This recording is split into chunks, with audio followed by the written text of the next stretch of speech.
Olá, meus amigos, muito boa noite para todos. Então, vamos começar a nossa jornada desse ano de estudos. A gente tem uma obra super interessante que a gente já apresentou para vocês no nosso encontro anterior. E a gente vai começar hoje o capítulo 1º, que é um capítulo super interessante de um autor que eu particularmente gosto muito, que é o Andrei Moreira. A gente já teve oportunidades, inclusive, de estudar o Andrei Moreira aqui na nossa casa, com outras obras. E esse capítulo, especialmente, é um capítulo que é tirado de uma obra que a gente já estudou aqui. É do livro Reconciliação. E com algumas mudanças, tá? Eu dei uma checada, inclusive, ali, mas tem algumas diferenças ali do texto. Mas basicamente é o assunto de que trata aquele livro, A gente já estudou há algum tempo atrás, mas o assunto é muito interessante, porque fala exatamente sobre a reconciliação com a gente mesmo, com a família, que a gente vai ver no final desse nosso estudo, e especialmente com Deus. Então, esse texto é um texto assim bastante produtivo, e a gente vai ter oportunidade de dividi-lo, então, em 3 aulas. A gente vai começar hoje, nós vamos ter mais 2 aulas para discutir e fazer as nossas reflexões, tá bom? O Andrei Moreira, gente, é um cara, ele já esteve no Kardec, Não sei se alguém teve oportunidade de assisti-lo, em outras casas espíritas aqui de Rio Preto também. E ele é um médico homeopata na cidade de Belo Horizonte, trabalha com constelação familiar e faz um trabalho belíssimo aí de divulgação da doutrina espírita.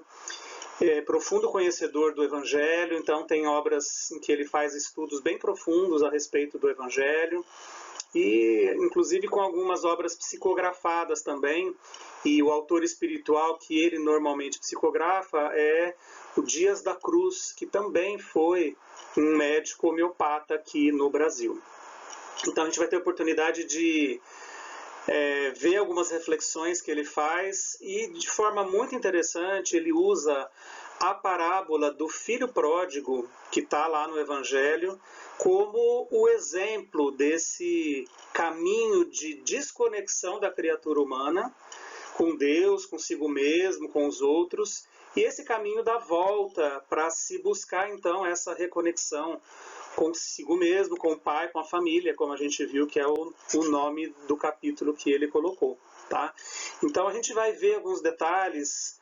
A gente não vai fazer nenhum estudo tão pormenorizado do texto da parábola do filho pródigo, porque é uma parábola extensa e que isso demandaria realmente um tempo maior do que é o que a gente tem disponível, e também não é o nosso foco aqui. Mas a gente vai rever alguns conceitos e algumas reflexões dessa parábola, porque ele também nos traz isso no capítulo, e realmente é uma parábola muito rica, como a gente vai ver daqui a pouquinho.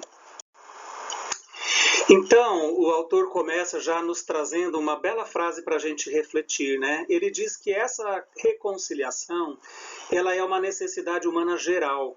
Todos nós, seres humanos, necessitamos de nos reconectar a essa fonte sagrada do amor, do bem, que é Deus, que é o próprio Criador. Isso dentro de nós e em toda parte. Então, extremamente importante, a gente entender como que esse movimento de desconexão acontece na nossa vida. E o exemplo que ele vai nos citar, usando a parábola do filho pródigo, é perfeito, tá? Eu acho importante a gente fazer uma reflexão aqui em relação ao momento da pandemia que a gente ainda está vivendo. Eu acredito que a pandemia trouxe uma grande oportunidade para a gente fazer esse tipo de reflexão. Porque talvez antes da pandemia a gente não tivesse com muita clareza essa percepção de que a gente vive essa desconexão, não é? Eu acredito que naquela vida tão corrida que a gente tinha, de tantos afazeres, de tantas demandas, a gente ia deixando as coisas correrem, sem muito aprofundamento em tudo aquilo que a gente vivia e sentia. Mas a pandemia trouxe, sim, essa necessidade da gente olhar para dentro de nós mesmos, e a gente acabou percebendo isso, Quantas pessoas não se sentiram sozinhas, quantas pessoas não se sentiram desconectadas né, da vida, de algo mais profundo que sustenta a nossa vida. As pessoas que se apegavam apenas, né, nas coisas externas, que não podiam mais ter acesso, teve muita gente que surtou, porque assim, cadê as coisas que davam sentido na minha vida?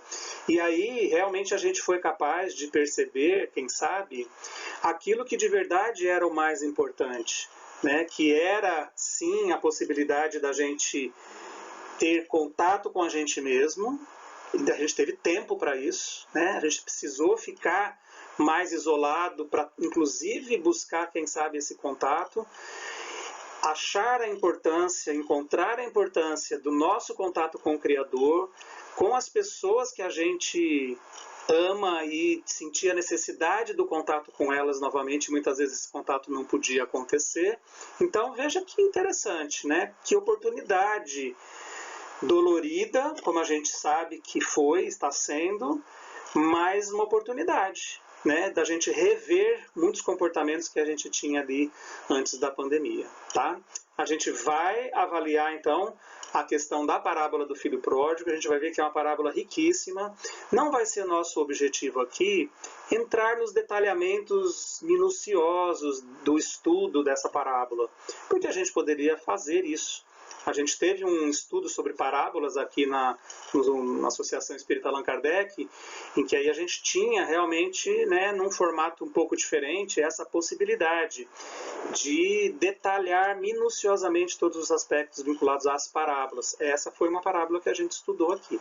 Mas vamos lá, a gente não vai nem ler o texto, porque é uma parábola super conhecida, né? A gente vai relatar mais ou menos a história só para a gente recordar, mas a gente não vai fazer aquele estudo minucioso que caberia, mas que não é o nosso foco aqui, tá bom? Bom, Jesus, em toda a sua jornada, ele foi o exemplo maior para nós, para a nossa vida. E até mesmo, né, ele foi o grande mestre nessa arte de apresentar Deus de uma forma diferente do que a gente conhecia até então. A gente já estudou isso, né, tantas outras vezes, que a imagem que se tinha de Deus na época era a imagem de um Deus rígido, vingativo, que a gente devia temer Deus, que Deus era favorável àqueles que o obedeciam, e que ele se irava e mandava, né, um castigo para aqueles que o desobedeciam ou que o desagradassem. Então essa era uma visão de um Deus muito parcial, de um Deus muito humano, de um Deus, sabe, que tinha as mesmas mazelas que os seres humanos, que ficava, né, de mal das pessoas, que ficava com raiva dos inimigos, que castigava as pessoas que não o obedeciam. Então, né, eram coisas que Jesus veio e apresentou Deus como um modelo totalmente diferente. A primeira coisa que Jesus nos apresentou era Deus como um pai, né? Ele nos ensinou a orar começando pelo Pai Nosso. Então era um pai que queria o bem de todos os seus filhos. E o modelo realmente que Jesus nos apresentou foi de Deus como um amor incondicional. Aquele pai capaz de amar os seus filhos incondicionalmente. E a gente vai ver na parábola do filho pródigo a figura do pai, né, nessa parábola, como representa Deus de uma forma espetacular e maravilhosa. E realmente Jesus é esse grande arquétipo, esse grande modelo, como nos diz o Andrei, desse movimento que é realizado de conexão ou reconexão com a divindade na intimidade do próprio coração. Jesus nos falou, olha, não adianta a gente ir nos templos, nas sinagogas, nas igrejas, nos centros espíritas. Ali pode ser o momento, o local onde esse momento de reconexão possa acontecer, mas a reconexão não acontece porque você está em um determinado ambiente. Ela acontece na intimidade do coração. Por isso que Jesus valorizou tanto, né, a prece feita do fundo do coração, a simplicidade, e o quanto ele criticava então os fariseus, que eram, né, defensores públicos da palavra de Deus, das leis de Moisés, mas que na intimidade do coração eles não sentiam nada daquilo. A gente vai ver que, inclusive, nessa parábola do filho pródigo, a gente vai ver isso na aula número 2. Jesus quis passar uma lição para os fariseus que o ouviam, com certeza, tá? Mas, acima de tudo, a reconexão acontece na intimidade do nosso coração, dentro de cada um de nós. Que legal, né? Olha como Jesus nos ensinou tão belamente sobre tudo isso. Ele afirmou em um determinado momento: eu e o Pai somos um. Essa é a conexão total, né? Você se sentir um com o Pai, com o Criador, com o Deus maior e de todas as coisas, o Criador de todas as coisas. E Jesus se sentia assim. Então, toda vez que a gente se sente apartado, né, que a gente se sente diminuído, que a gente se sente abandonado, que a gente se sente isolado de tudo na nossa vida, é porque a gente está desconectado, acima de tudo, de Deus, tá? Então, vamos ver um pouquinho da parábola do filho pródigo, tá? Ela realmente é uma parábola que, quando a gente lê sob esse prisma, a gente vai encontrar um modelo muito perfeito, sintetizando realmente esse momento da desconexão. A gente vai ver que é uma parábola que tem basicamente 3 personagens, né? É o pai e 2 filhos. Um filho mais novo e um filho mais velho. E a gente vai entender que essa desconexão acontece no relato dos 2 filhos, né? Apesar dela se chamar, talvez erroneamente, parábola do filho pródigo, ela poderia ser mais acertadamente chamada parábola dos 2 filhos, tá? Porque essa parábola trata dos 2 filhos desse pai, e os 2 experimentaram um momento de desconexão, e aí tem todo um enredo para mostrar como que seria essa reconexão, tá? Essa rebeldia, né, que a gente vai ver no filho pródigo, que queria viver uma vida própria, queria viver independente do pai, e que, né, na verdade, acabou se mostrando extremamente frágil longe do pai, extremamente necessitado dessa figura, desse alimento da figura paterna. Então, viver por si mesmo era algo totalmente insuficiente. A gente vai ver essa rebeldia do filho pródigo. E a gente vai estudar, então, o movimento da reconexão, que é tão bonito e é tão poético, inclusive, é tão poética a maneira como Jesus nos coloca essa parábola. Ela está apenas no Evangelho de Lucas, né? Olha que interessante, é uma parábola extensa, são quase mais de 20 versículos, e é uma das parábolas mais queridas, vamos dizer assim, sabe? Porque ela vai mostrar exatamente assim, como que nós, seres imperfeitos, que a gente vai se identificar muito com o filho pródigo, né? Que quis ir embora, que quis pegar a parte e ir embora, ficar longe do pai. Como que nós, mesmo errando tanto, quando a gente faz essa volta, quando a gente volta para os braços do Pai, o Pai nos acolhe, independentemente de todos os erros que o filho pródigo cometeu e que nós, como os filhos pródigos, também cometemos ao longo da nossa vida. Então, saber que o Pai nos acolhe mesmo diante dos nossos erros, das imperfeições, de tudo que a gente, né, faz de errado, a gente se sente muito atraído por essa parábola de Jesus. Como eu falei, está registrada somente em Lucas, né? E é a mais longa e com o maior discurso. A gente tem a do bom samaritano, tem algumas parábolas que são longas no Evangelho, mas essa é a mais longa, que tem o discurso mais desenvolvido. Jesus realmente fez uma narrativa que foi registrada, então, aí nos seus detalhes pelo evangelista Lucas. E, curiosamente, também, esse momento dessa parábola foi registrado por muitos pintores. A gente vai ver aqui, a partir da outra aula, como que algumas imagens registradas por esses pintores podem também nos trazer alguns detalhes que ficaram ali, sabe, à sombra do relato do Evangelho. A gente vai ver que é uma coisa bem interessante. Então, essa parábola ela começa com o que alguns autores estudiosos chamam de um pedido vergonhoso. Porque é assim, né? Contando a história, um pai tinha 2 filhos e eles viviam numa pequena vila, numa comunidade rural, eles tinham uma propriedade rural. E, num determinado momento, o filho mais novo fala assim: pai, quero a minha parte na herança. Então ele era um rapaz, era um jovem solteiro, tá? Que simplesmente quer a parte dele, que caberia na herança, e que ele quer ir embora, ele quer pegar a parte dele e quer ir embora, ele quer se afastar do pai, da família, ele quer ter a vida dele, a vida livre dele, imaginando que ali estaria toda a sua felicidade. Então, a gente vai ver que culturalmente um pedido desse era um pedido extremamente ultrajante. Por quê? E desonroso também para o pai, porque você está pedindo a sua parte da herança com seu pai vivo.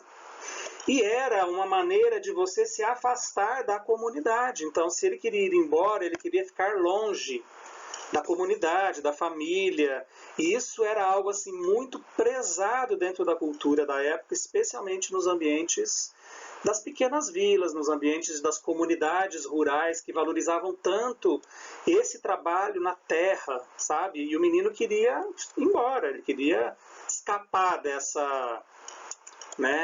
tipo de comportamento que ele seguiria se ele ficasse junto da família.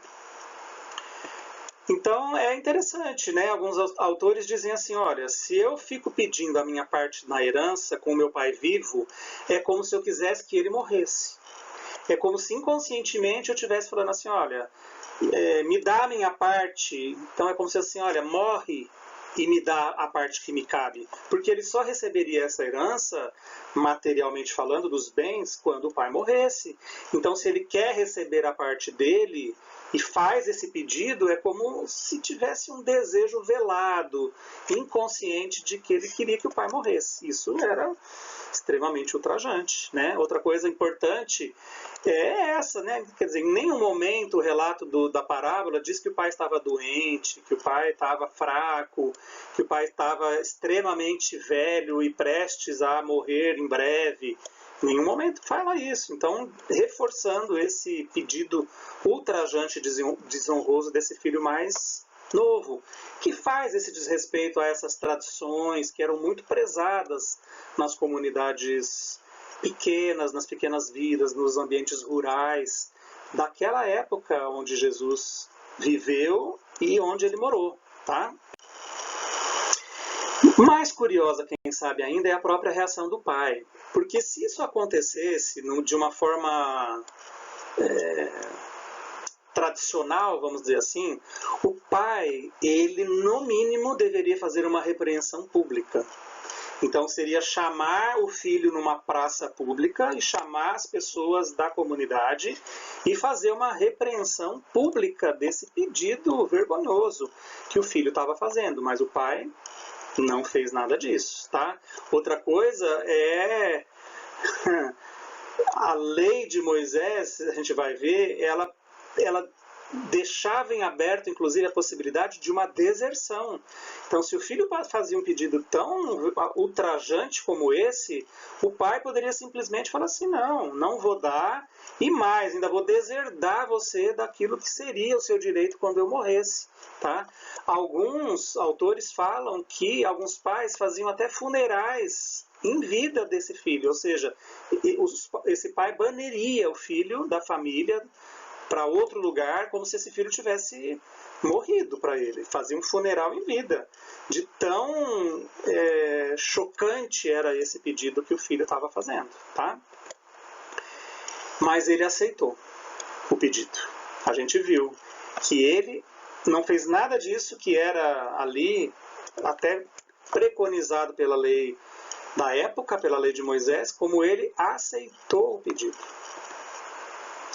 E então o relato do Evangelho fala que assim ele repartiu a sua propriedade entre eles, os dois filhos. Tinha o filho mais velho, o primogênito, e tinha esse filho que pediu a metade da herança. Então, olha, só relatando alguns aspectos culturais, né?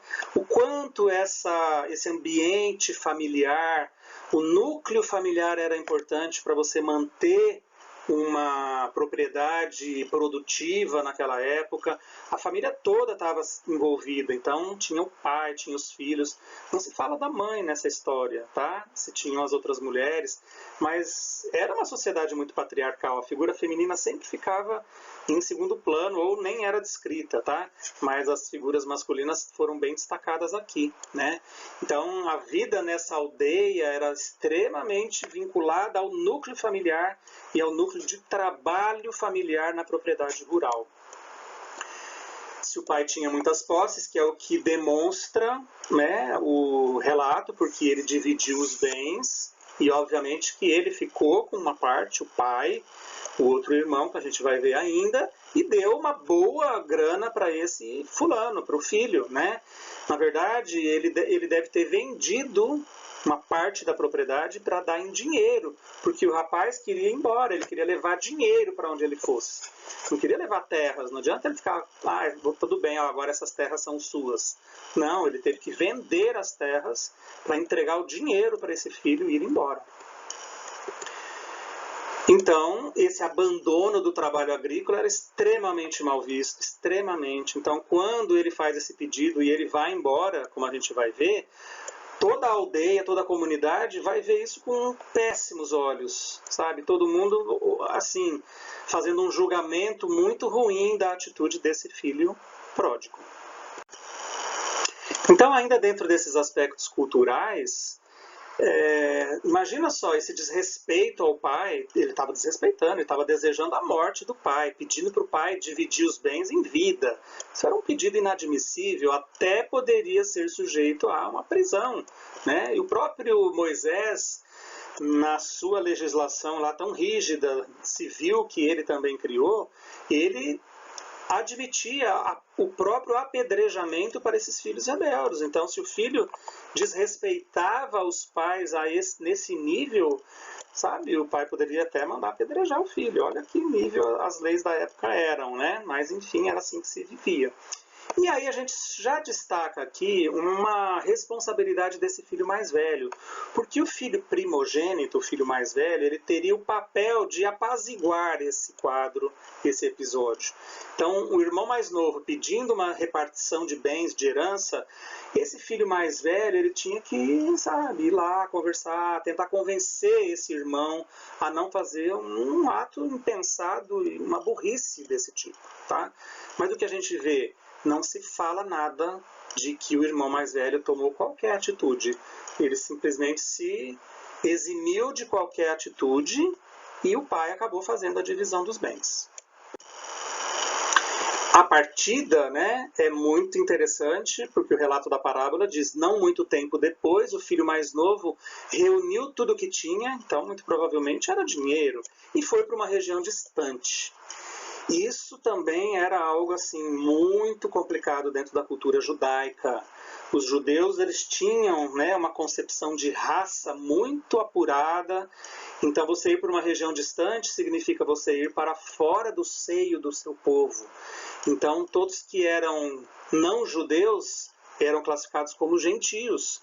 E aí, né, você viver no meio dos gentios era algo inadmissível, era um pecado, era uma transgressão enorme da lei e dos costumes, né?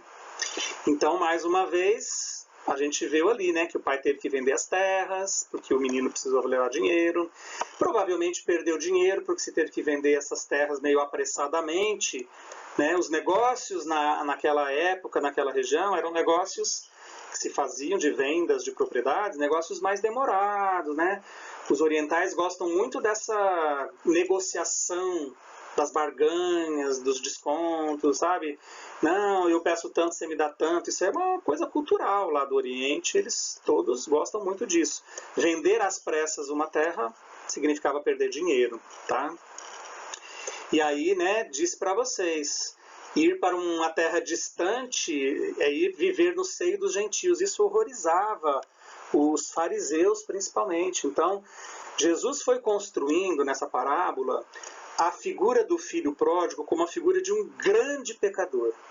Aquele que transgrediu os mandamentos e a lei de Moisés o tempo inteiro. Era assim, muito erro, muita transgressão, muito pecado, né? Pedir a metade da herança com o pai vivo, isso era horrível. Abandonar a família e morar no meio dos gentios. Então, os fariseus deviam estar se retorcendo quando Jesus estava contando essa parábola.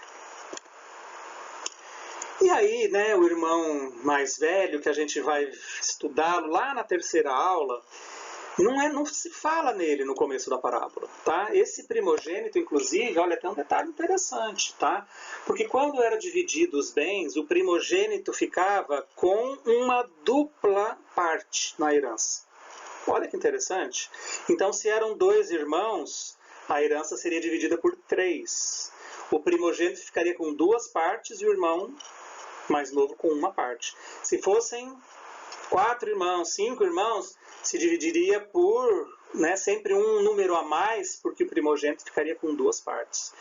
Então, esse primogênito, ele não aparece no começo da parábola, tá? Ele, sabe, tem uma recusa de fazer uma intervenção. Ele não protege o pai. Ele não fica ao lado do pai. Ele fica omisso, simplesmente. E aí a gente já começa a pensar, então, quais seriam esses laços afetivos nessa família? Já falei para vocês, não aparece a figura da mãe, nenhuma figura feminina ali. Mas entre esses 3 personagens, a gente já viu que o filho mais novo, né, bem rebelde, o filho mais velho não interferiu em relação ao pai, não protegeu o pai, não protegeu o patrimônio da família, não intercedeu em nada. Então, provavelmente tinha uma relação de distância com esse irmão também, né? Por aí a gente já começa a fazer algumas deduções dessas desconexões. E aí a parábola fala que ele foi para essa região distante e lá desperdiçou esses bens vivendo dissolutamente, irresponsavelmente. Tá? Alguns autores, né, isso não é dito de que forma ele gastou todos esses bens, tá? Que tipo de conduta ele teve? Será que ele gastou com prostitutas, bebendo, uma vida descompromissada, né? Mas ele fala que gastou tudo. E que naquela região houve uma grande fome. E a gente vai ver então que ele, quando se viu sem os bens que ele tinha, gastou tudo, perdeu tudo nas farras, nas festas e nesse comportamento irresponsável. E com aquela grande fome naquela região, ele teve que pedir emprego. Ele se lembrou realmente lá da família, lembrou do seu pai, e ele falou, não, agora eu vou ter que pedir emprego, senão eu vou morrer de fome. Então, a gente vai ver ainda na sequência da parábola, mas o Andrei Moreira faz umas reflexões super interessantes, eu achei. Porque ele diz o seguinte, que o filho pródigo, ele confundiu herança com direito. Então, ele tinha direitos aos bens, para herdar esses bens da família, sim. Mas, sabe, o que mais que a gente poderia supor? Que herança seria essa, né? Falando numa linguagem metafórica, que nós recebemos do nosso Pai maior. Então, é considerar que, por exemplo, no plano físico, a gente herda os bens materiais. No plano da alma, no plano do espírito, herança não é um direito, herança é um presente. Então, aquilo que a gente tem, os dons que a gente tem, as habilidades que a gente tem, obviamente que são produtos do nosso processo evolutivo, mas a gente recebeu isso na nossa criação. Quando a gente foi criado por Deus, simples e ignorantes, ok, mas com toda a potencialidade para a perfeição, então a gente recebe um presente, uma dádiva do Criador no momento da criação. A gente recebe isso. Então a herança no plano da alma não é um direito material, mas é um presente que a gente recebe do Criador. Tão bonito isso, né? Então, como será que a gente está utilizando tudo isso que a gente herdou do Criador? Toda essa dádiva, toda essa herança da alma, né? Dos potenciais da alma, tá? Das potências da alma. Porque a gente nasce com essas potências e a gente vai transformar essa potência em algo realmente real, manifesto, desenvolvido.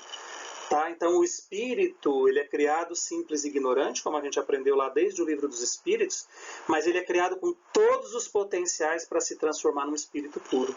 Então esses potenciais nós herdamos. Esses potenciais é um presente de Deus na sua criação de cada um de nós. Como nós estamos utilizando? Será que nós estamos dilapidando esses bens, como o filho pródigo fez, quando se afastou do pai? Ele acreditava que ele conseguiria resolver os seus problemas, que ele conseguiria ser feliz, né? Quando ele se afastasse da família, quando ele se afastasse do pai, quando ele estivesse cheio da grana e fazendo tudo o que ele queria fazer. Então aquele vazio que muitas vezes, né, esse filho pródigo demonstrou sentir, e que nós também sentimos, muitas vezes a gente acha que a gente vai preencher isso, essa angústia existencial, esse vazio, olha, essa imagem é bem significativa, né? Simplesmente vivendo prazeres atrás do outro. E a gente esquece que não é dessa forma que a gente consegue se reconectar. Muito pelo contrário, a gente se distanciou totalmente, né? Então, para a gente finalizar essa reflexão de hoje, vamos entender o que representa esse momento da desconexão.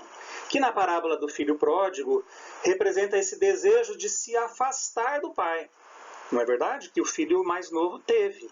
Então, essa desconexão da criatura com o Criador, ela pode, ter vários aspectos. Um deles é a não aceitação da paternidade divina.